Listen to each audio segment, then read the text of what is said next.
Okay, Scorpio. So the first card that came up for you is the same as the Magician card.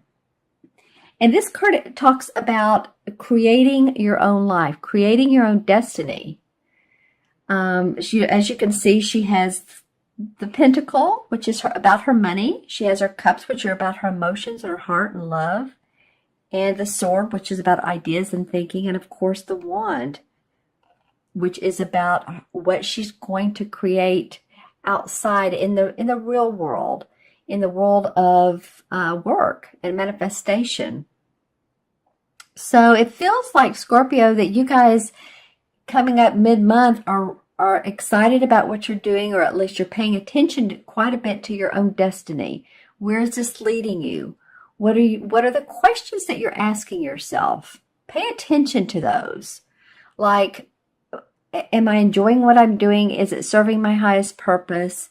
You know, we're all going through a little bit of this with all the shifts and the change and everything that's going on astrologically, but really pay attention to that towards mid-month. This will be before Thanksgiving time in the U.S. and, before the holidays. So maybe it is a good time to contemplate as well. But this really is, you're having a keen interest in producing your own play. Let's just call it that. Who are the actors? What are the key parts of the play? You all that act and do those types of things, you could probably tell me these key words. But there's always a main part. There's always a part that's dramatic, or at least get your attention. And then there's the end. There's the final ending. So what do you want your play to look like? Think about that and visualize it. And this card is a Major Arcana card saying that this is a great opportunity and time to do so. And it's interesting because it points towards the next card, which is the Ten of Pentacles. And I mean, awesome. It's almost like, you can't financially. This is a pretty optimistic card. This has to do with, it's the 10, of course, the number 10 of the Pentacle cards. So it has to do with completion, of feeling of, finances are good, or at least you're working towards finances, and you see results in the near future that can really be a benefit to not only you, but your family, generations, grandchildren, parents, siblings, sister, brother. So it's a card of prosperity. What can I say? And this is a kingfisher, this particular bird, and the kingfisher actually represents prosperity and manifestation. So, it's interesting that she who is manifesting change and creating her life destiny is looking towards this card of such huge proportions and dynamics in your prosperity, your money world, your finance world, your bottom line.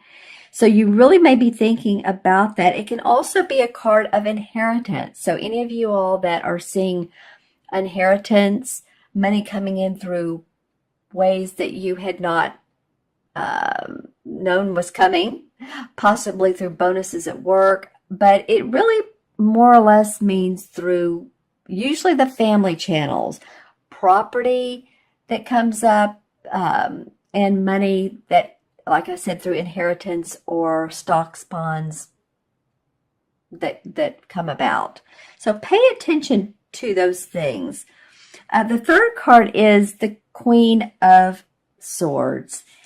And the Queen of Swords is an interesting person. She's very dynamic. The swords are all about our thoughts, our ideas, our plans. Very, very much the planner.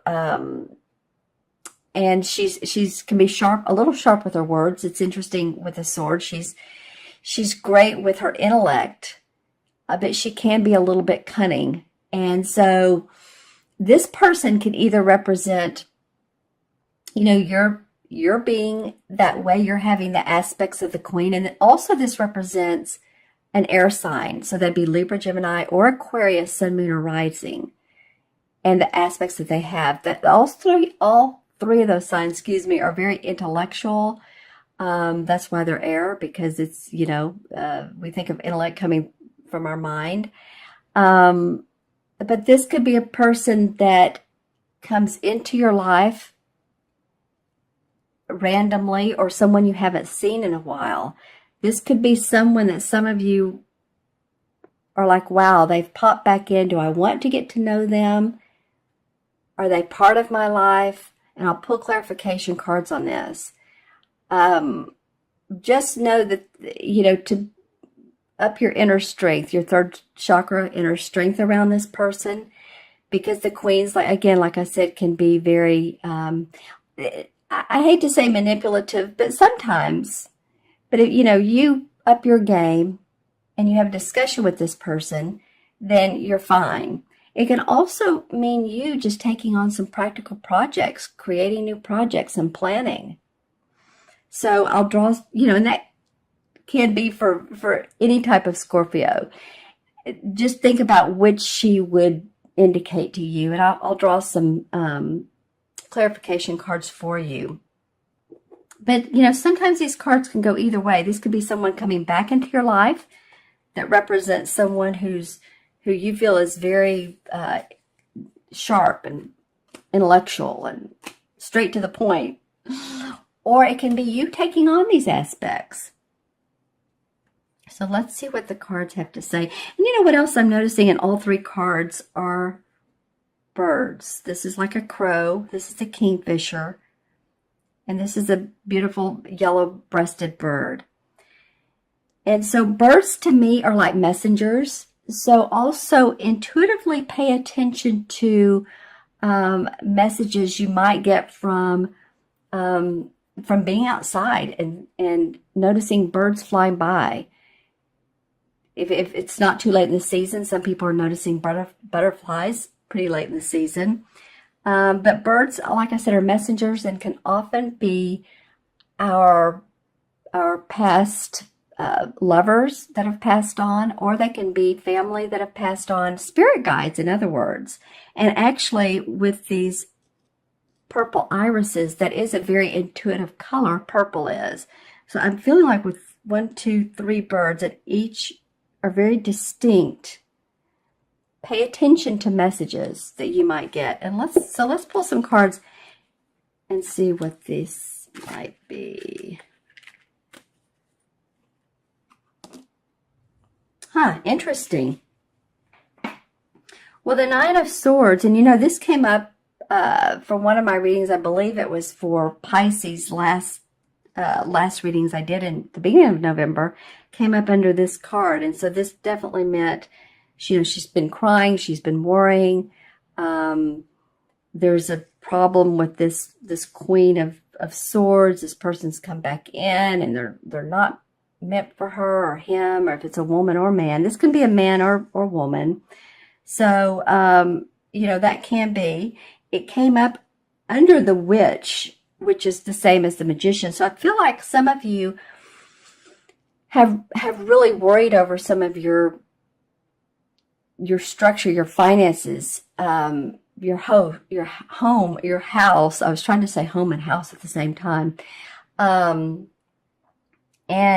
But you're ready to create new. Actually, this may have been not great for you, but at least beneficial in sometimes we just need to let go of limiting beliefs, limiting ideas, thoughts, release them, let them come out of us so that we can start anew. And that's what this Magician card is saying. So for the Ten of Pentacles, the one that wants to come out, well, there's some angelic blessings, temperance around this. Temperance card meaning balancing. You're doing the balancing act. As you can see, she's an angel, and then she's working with this cup. And this cup has a lot of emotions in it. So she's paying attention. In fact, there's a crown. If you look in this yellow cloud right here, there's a crown. So she's paying attention to her crown chakra and spiritual wisdom that she's gaining.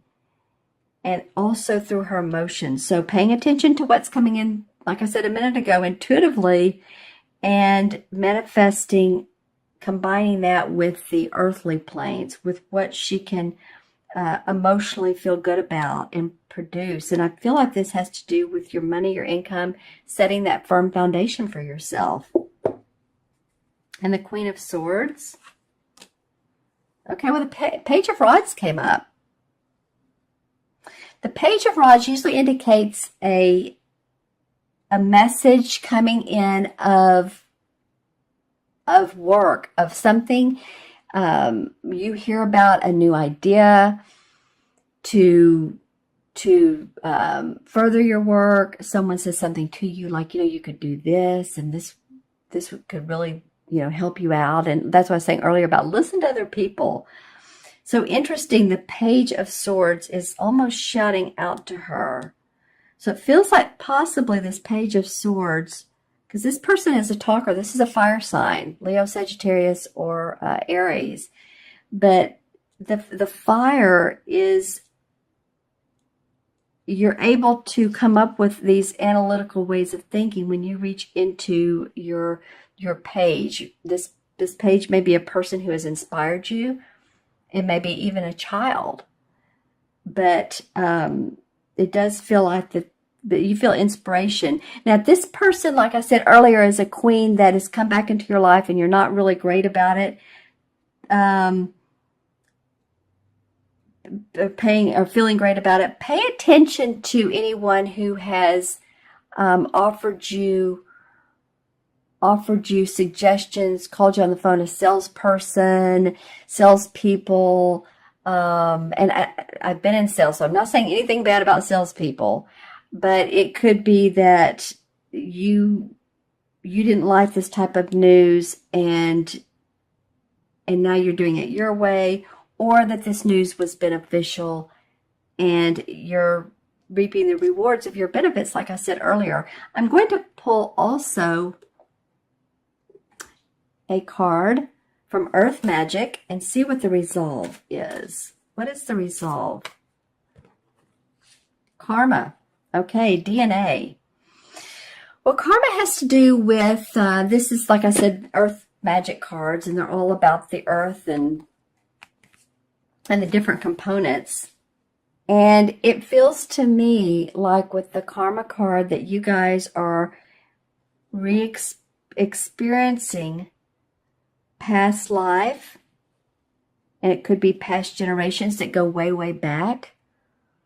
But this is coming about for you. Maybe you've looked at a picture of your great-grandmother, or you've had a bibliography done, and you've studied your generational charts. So you've studied that, and you're looking at why you're the way you are, and how this is benefiting you, or how it's making you look at life. So in the DNA part, for me, can spell a couple things. I mean, DNA obviously is a collective of your, who you are over time. Your DNA is your timestamp of your collective consciousness on this earth. So this goes pretty deep, Scorpio, my friends, but it does say that you can continue this process through generations, or you can change it. If there's something about yourself that you love and you want to almost teach the generations below you, then you can do that. And if not, then you can change it. You can change the generations and the way that you all been doing things. In other words, if you've always had, say, Christmas, you've opened your packages on Christmas morning, you may say, hey, this year I want to do it differently. Let's do a big Christmas Eve gala. Let's change our tradition, and let's see how that works out. So it's an interesting card to come up. It can even go deeper. It can be about your spirituality. It could be that you were a part of a family that was a very religious, or they felt one way about evolution, because evolution's coming up, and you see things a different way. So take a look at that if you get a chance, if that comes up. And of course, being around family this Christmas holidays may give you time to at least observe, right? Okay, my friends, I'm going to add up the original 3 cards. We have the 1, 11, 12. 1 and 2 is 3. So 3 is about creative expression. And I feel like that really goes hand in hand with this Magician, because it feels like you can create the life you want. Own what you have. Own what you want to put together, who you are, your values, those questions I was talking about earlier. Ask yourself those questions, and then you can express them in whatever way you want, whether it's verbally or whether you have a creative hobby or you're a broadcaster or you're an intuitive like me, however way it feels good to you. This gives you the chance to do that.